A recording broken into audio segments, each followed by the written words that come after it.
My dear buddies, welcome back to Vikas Rajmala Telugu. So, మన channel పైన మనము మాట్లాడుకుంటాము about life, career, relationships and business. So ఇవాళ topic is about business. So మీ అందరికీ తెలిసే ఉండొచ్చు దట్ రూపీ చాలా వీక్ అయిపోతుంది compared to dollar and also all other international currencies. ఒక 10 years క్రితము రూపీ అండ్ డాలర్ కంపారిజన్లో ఒక్క డాలర్ వాజ్ అబౌట్ 50 రూపీస్. ఇవాళ 2025లో ఆల్మోస్ట్ 90 రూపీస్ టచ్ కానికపోతుంది. Almost 90 rupees, which is unbelievably high. So ఇక్కడ మీరు అనుకుంటుండొచ్చు, మనమైతే ఇండియాలో బ్రతుకుతున్నాం కదా, what is the big deal about it అనేసి. కానీ మనం ఇండియాలో బ్రతుకుతున్నా ఇది చాలా ఇంపార్టెంట్ మ్యాటర్ మనకు. ఎందుకంటే ఎన్నో వస్తువులు మనం వాడేటి అవన్నీ బయట కంట్రీకి ఇంపోర్ట్ అయ్యేసి మన దగ్గరికి వస్తాయి. రైట్ ఫ్రమ్ కార్స్, మోటార్ సైకిల్స్లో కాంపోనెంట్స్, వేరే వేరే పార్ట్స్, మనం వాడుతున్న సెల్ ఫోన్లో పార్ట్స్, ఇలా ఈవెన్ బేసిక్ నెసెసిటీస్, కొన్ని మెడిసిన్స్ వగేరా వగేరా బయట కంట్రీస్కి ఇంపోర్ట్ అయ్యేసి మన దగ్గరకు వస్తాయి. సో అప్పుడేమవుతుందంటే బయట కంట్రీకి ఇండియాలకు ఏమైనా వచ్చినప్పుడు మనము, ఫర్ ఎన్ ఎగ్జాంపుల్, ఇప్పుడు ఏదన్నా వస్తువు సింగపూర్కి ఇంపోర్ట్ అవుతుంది. సో ఇంపోర్ట్ అవుతున్నప్పుడు మనము రూపీస్ పే చేసి ఆ కరెన్సీని కొనాల్సి వస్తుంది. ఇప్పుడు సింగపూర్కి ఏదో మెడిసిన్ వస్తుంది ఇండియాకి. సో ఫర్ ఎన్ ఎగ్జాంపుల్, ఆ మెడిసిన్ $100 అంటే మనము ఇండియాకేని ఒక 6,000 సమ్ రూపీస్ ఇచ్చి, ఇప్పుడు సింగపూర్ డాలర్ ఎంత ఉందో ఎగ్జాక్ట్ నాకు తెలియదు, కానీ అంత అమౌంట్ ఇచ్చి ఆ కరెన్సీని కొనుక్కోవాల్సి వస్తుంది. ఇప్పుడు ఆ కరెన్సీ కాస్ట్లీ అయినా కొద్దీ మనము ఎక్కువ డబ్బు ఇవ్వాల్సి వస్తుంది ఫర్ ద సేమ్ ప్రోడక్ట్. ఇప్పుడు ఇక్కడ బ్యాడ్ లక్ ఏంటంటే వరల్డ్లో మ్యాక్సిమం వస్తువులు ఏవైతే వేరే కంట్రీస్కి ఎక్స్పోర్ట్ అవుతాయి, ఓకే, అంటే ఇప్పుడు ఫర్ ఎన్ ఎగ్జాంపుల్ నేను అన్నట్టు అవి మెడిసిన్స్ కావచ్చు, పెట్రోల్ కావచ్చు, మోటార్ సైకిల్ కార్కి సంబంధించిన పార్ట్స్ కావచ్చు, ఈవెన్ క్లోదింగ్ కావచ్చు. సో అవి వేరే కంట్రీస్కి ఎక్స్పోర్ట్ అయినప్పుడు అది డాలర్స్లో అవుతుంది. చాలా కంట్రీస్, చాలా కంపెనీస్ ఒక సింగిల్ కరెన్సీని యూజ్ చేస్తే వాళ్ళకి ఈజీగా ఉంటుంది, అకౌంటింగ్కి అండ్ ఎక్స్చేంజ్ వాల్యూకి ఈజీగా ఉంటుందని డాలర్ని యూజ్ చేస్తారు. సో మన రూపీ డాలర్ దిక్కు చాలా భయంకరంగా వీక్ అయిపోతుంది. కాబట్టి మనము ఇండియాకి ఏదైతే వస్తువులు మనం ఇంపోర్ట్ చేసుకుంటామో, అంటే మీరు పర్సనల్గా చేసుకోరు, కానీ మీరు ఏది వాడినా అది ఎవరో ఒకరు ఇంపోర్ట్ చేసిండ్రు, వేరే కంపెనీస్ ఇంపోర్ట్ చేసినాయి, ఆ కంపెనీస్కి కూడా US డాలర్స్లో ఆ వెండర్ దగ్గరికి కొనాల్సి వస్తుంది. ఇప్పుడు ఒక మెడిసిన్ ఫర్ అన్ ఎగ్జాంపుల్ మనం యూఎస్కే తెప్పిస్తున్నాము, లేకపోతే ఒక మొబైల్ ఫోన్ యూఎస్కే వచ్చి ఇండియాలో అసెంబుల్ అవుతుంది, అది మనం కొంటాము. సో ఆ పార్ట్స్ ఏదైతే ఇండియన్ కంపెనీ ఒక వెండర్, ఇంటర్నేషనల్ వెండర్ దగ్గరికి కొంటుంది, వాళ్ళకి డాలర్స్లో పేమెంట్ ఇవ్వాల్సి వస్తుంది. సో ఎవ్రీ సింగిల్ మంత్ మన రూపీ వీక్ అయినా కొద్దీ మనము అదే సేమ్ వస్తువుకి ఎక్కువ పేమెంట్ ఇవ్వాల్సి వస్తుంది. ఒక 10 years క్రితం ఏదైతే వస్తువుకి మనం $50 పేమెంట్ ఇస్తుండే, ఇప్పుడు అదే వస్తువుకి దగ్గర 90 రూపీస్ మనం పేమెంట్ ఇవ్వాల్సి వస్తుంది. ఆ వస్తువు వాల్యూ పెరగలేదు, కానీ మనము ఆల్మోస్ట్ ఒక 40% ఎక్కువ పేమెంట్ ఇస్తున్నాము అదే వస్తువుకి. సో ఇక్కడ ఏమవుతుందంటే మీ పర్చేసింగ్ పవర్ అనేది తక్కువ అయిపోతుంది. As an Indian who's earning in Indian rupees, ఇప్పుడు ఫర్ అన్ ఎగ్జాంపుల్ నేను వికాస్ రాజ్మల, నేను ఒక ₹1,00,000 సంపాదిస్తున్నాను అనుకోండి. Every single month rupee week అయిపోయినా కొద్దీ నేను ఏదైతే వస్తువులు కొనగలుగుతాను అవి కాస్ట్లీ అయిపోతాయి. సో నేను కొనగలిగే ఎబిలిటీ నాకు తక్కువ అయిపోతుంది. మీకు ఇక్కడ సింపుల్ ఎగ్జాంపుల్ ఇస్తాను, మీ అందరికి అర్థమయ్యేది. Cars, luxury cars. So luxury కార్స్లో Audi, BMW, Mercedes Benz, ఇవన్నీ 10 years క్రితము స్టార్టింగ్ రేటు 30-35 lakhsలో ఉండే starting rate. Maximum 70 lakhs 80 lakhs ఉంటుండే అవి. కానీ ఇవాళ రేపు స్టార్టింగ్ రేటే 60-70 lakhs అయిపోయింది ఆ కార్స్ది. ఎందుకు? బికాస్ ఆ కార్స్ అన్నీ ఇండియాకు వస్తప్పుడు అవి డాలర్స్లో ఇంపోర్ట్ అవుతాయి ఇండియాకి. సో మనము 10 years క్రితము $50 ఉండే కాబట్టి మనం ఒక 30-35 lakhs కడుతుండే. ఇప్పుడు డాలర్ ఆల్మోస్ట్ 40% కంటే ఎక్కువ ఇంకా స్ట్రాంగ్ అయిపోయింది కంపేర్ టు రూపీ కాబట్టి మనము ఇంకా ఆల్మోస్ట్ డబుల్ రేట్ కడుతున్నాము for the same car. Got it? So, as an Indian who's earning in rupees, మనకు ఖర్చులు ఎవ్రీ సింగిల్ మంత్ పెరుగుతూనే ఉంటాయి.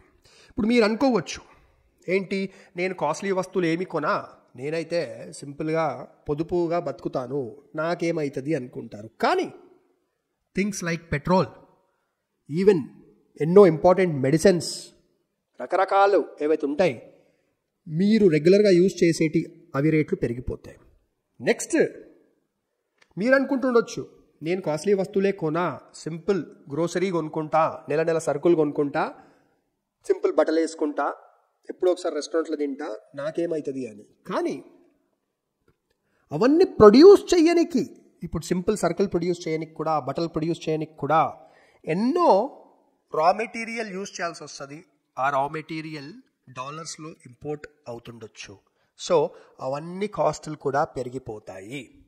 So what can you do? ఇప్పుడు ఇండియాలో అయితే మన జీతాలు అంటే I'm thankful to India, I love my country, మనం ఒక మంచి లైఫ్ బ్రతుకుతున్నాం ఇక్కడ. కాకపోతే పర్చేసింగ్ పవర్ మ్యాటర్లో మనం చాలా పూర్, చాలా బ్యాక్వర్డ్ మనం ఇండియన్ రూపీస్లో సంపాదిస్తున్నప్పుడు. ఎందుకంటే ఇప్పుడు ఫర్ అన్ ఎగ్జాంపుల్ మీ జీతం ₹1,00,000 అనుకోండి, చాలా మంచి జీతం, ఆసమ్, కంగ్రాచులేషన్స్, మీరు ₹1,00,000 సంపాదిస్తున్నారంటే నెలకి. కానీ ఇప్పుడు శాలరీ హైక్స్ వస్తాయి. శాలరీ హైక్స్ ఎంత వస్తాయి? 3 types ఆఫ్ శాలరీ హైక్స్ ఉంటాయి. Under performer, average performer, excellent performer. Correct? కంపెనీస్లో అండర్ పర్ఫార్మర్ ఉంటే అయితే మీకు 3%, 4% శాలరీ హైక్ వస్తే పెద్ద మాట. యావరేజ్ పర్ఫార్మర్ ఉంటే మీకు 5 to 7% శాలరీ హైక్ రావచ్చు. ఎక్సలెంట్ అమేజింగ్ పర్ఫార్మర్ మీకు ఒక 10%, మీ కంపెనీ చాలా ప్రాఫిట్స్లో ఉంటే మీకు ఒక 12% శాలరీ హైక్ మీకు రావచ్చు. సో మీకు లెట్స్ సే 10% శాలరీ హైక్ వచ్చింది, చాలా మంచిది, 10,000 రూపీస్ మీది పర్ మంత్ పెరిగిపోయింది. కానీ ఆ 10,000 రూపీస్లోకేని మీరు 3,000 రూపీస్ ట్యాక్స్ల్లో కడతారు. నెక్స్ట్ పిఎఫ్ అని, గ్రాట్యుటీ అని, ఇది అని ఇంకొక 1,000 సంథింగ్ కట్ అయిపోతాయి. సో లాస్ట్కి మిగిలేది మీకు 6,000 రూపీస్. ఆ 6,000 రూపీస్ మీకు టేక్ హోమ్ వస్తుంది. మీరు అనుకుంటుండొచ్చు, ఓకే 6,000 రూపీస్ అయితే పర్ మంత్ పెరిగింది కదా అని. కాకపోతే ఇండియాలో ఇప్పుడు ఇన్ఫ్లేషన్ ఏదైతే ఉంది, ఇన్ఫ్లేషన్ అంటే ఎవ్రీ సింగిల్ ఇయర్ వస్తువుల కాస్టులు ఏవైతే పెరిగిపోతాయి అది 6% అయిపోయింది. జస్ట్ ఫ్యూ ఇయర్స్ ముందు దాకా 3.8% ఉండే, ఇప్పుడు 6% ఇన్ఫ్లేషన్ అయిపోయింది. అంటే ఎవ్రీ వస్తువు ఇండియాలో మినిమం 6% కాస్ట్లీ అయిపోతుంది every single year. So wow, so మీకు 10% శాలరీ హైక్ వచ్చింది, దాంట్లోకే మీరు ట్యాక్స్లు, పిఎఫ్లు అవన్నీ కట్టేస్తే 6,000 మిగిలింది. ఆ మిగిలిన ఇప్పుడు 10,000లకి 6,000 అంటే 6%. సో ఆ 6%ని తినేసేది ఇన్ఫ్లేషన్. సో మీ శాలరీ పెరిగినట్టే మీకు అనిపిస్తుంది, కానీ వేరే వస్తువులన్నీ కాస్ట్లీ అయిపోతాయి బై నెక్స్ట్ ఇయర్.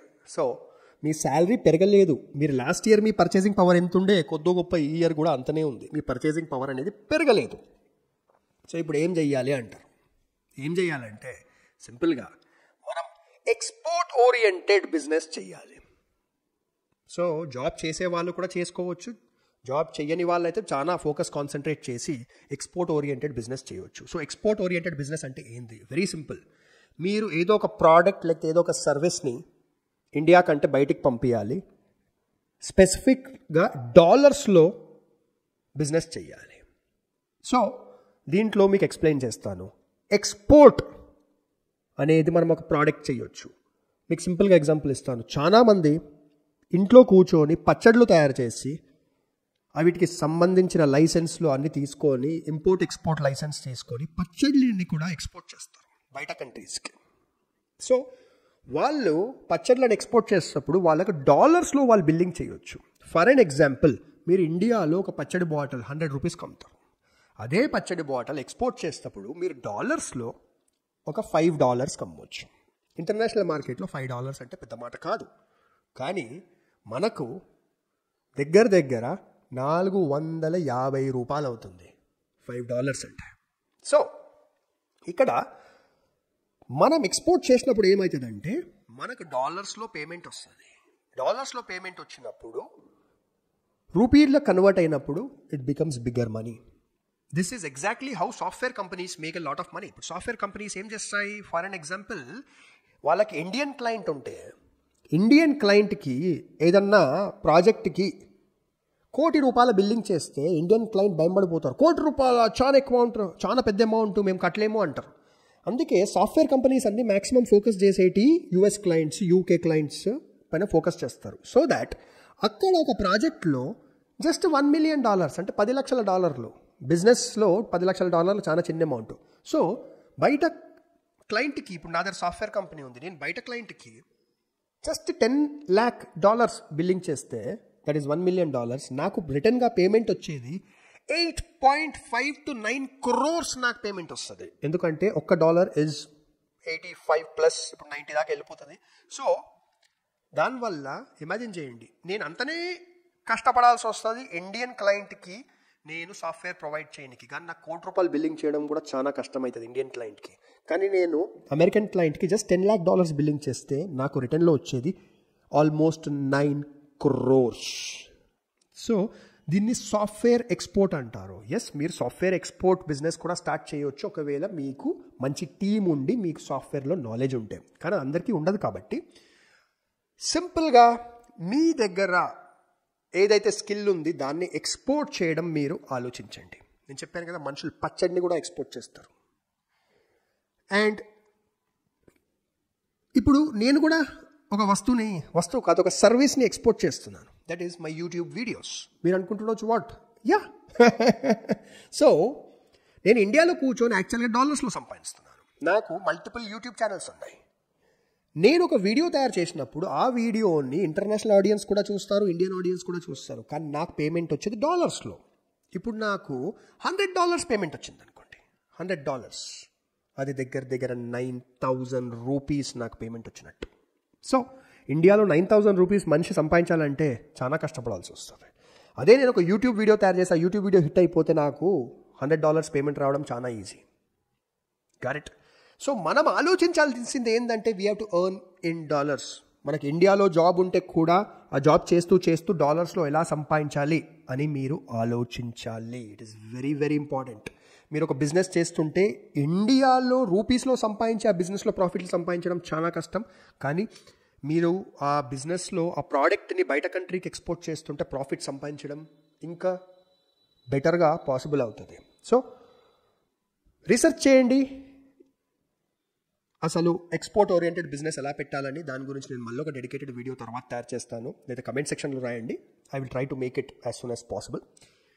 ఈ వీడియోలో నేను చెప్పాల్సింది అంటే వాట్ ఐ వాంట్ టు చెప్పాలని అనుకునేది ఏంటంటే మెయిన్గా you have to earn in dollars.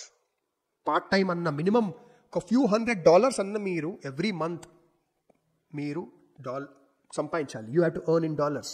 Okay, అప్పుడే మీ పర్చేసింగ్ పవర్ అనేది పెరుగుతుంది ఇన్ ఇండియా. సో మీరు కూర్చొని మంచిగా ఆలోచించుకోండి, మీలో స్పెషాలిటీ ఏముంది. అందరిలో ఏదో ఒక స్పెషాలిటీ ఉంటుంది. మీరు ఒక ప్రోడక్ట్ తయారు చేయగలుగుతారా ఇంట్లో కూర్చొని? మీరు ఒక సర్వీస్ ఎక్స్పోర్ట్ చేయగలుగుతారా? నాలాగా యూట్యూబ్ వీడియోలు తయారు చేయగలుగుతారా? ఆన్లైన్ టీచింగ్ చేయగలుగుతారా? ఏదో ఒకటి ఎక్కడైతే మీకు డాలర్స్లో పేమెంట్ వస్తుంది. Think about that. You have to earn in dollars. Part time కావచ్చు, ఫుల్ టైం కావచ్చు, but you have to earn in dollars. So అంతే. మీకు ఎనీ క్వశ్చన్స్ ఉన్నా కమెంట్స్లో రాయండి. We will discuss about it. Take care friends. Thank you very much. Like, subscribe, share and ఈ వీడియోని మీ ఫ్రెండ్స్తో షేర్ చేయండి. మన ఛానల్లో చాలా వీడియోస్ ఉన్నాయి, మన ఛానల్కి వెళ్ళి చూడండి. Take care. Bye bye.